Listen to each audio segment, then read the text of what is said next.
Saudara BMKG Kota Sabang mendata suhu panas di Kota Sabang mencapai 33 derajat Celcius. Kondisi ini diperkirakan akan berlangsung selama sepekan mendatang.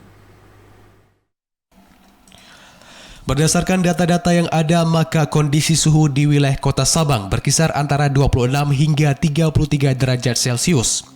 Kondisi tersebut diperkirakan akan berlangsung hingga tanggal 25 April 2023.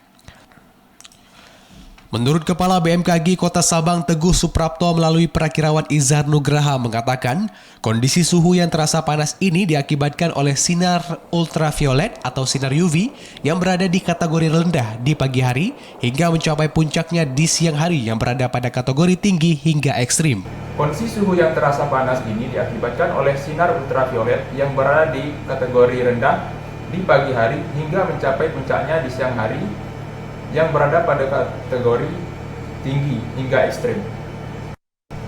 Akibat kondisi ini, maka masyarakat dihimbau agar meminimalisir waktu di bawah paparan sinar matahari antara pukul 10 pagi hingga 4 sore. Dengan kondisi ini, masyarakat dihimbau agar dapat menghindari dampak panasnya cuaca ini, yaitu dengan meminimalisir waktu di bawah paparan sinar matahari. Adapun paparan sinar matahari yang cukup memiliki efek ini yaitu antara pukul 10 pagi hingga pukul 4 sore. Masyarakat juga dihimbau agar tetap di tempat teduh pada saat matahari terik di siang hari. Selain itu, masyarakat juga bisa mengenakan pakaian untuk melindungi dari paparan sinar matahari ketika berada di luar ruangan dan minum air putih yang cukup agar tidak dehidrasi. Jika terjadi perubahan kondisi cuaca secara signifikan, maka akan segera dilakukan update informasi oleh BMKG. Dari Sabang, Mahfud TVRI Aceh melaporkan.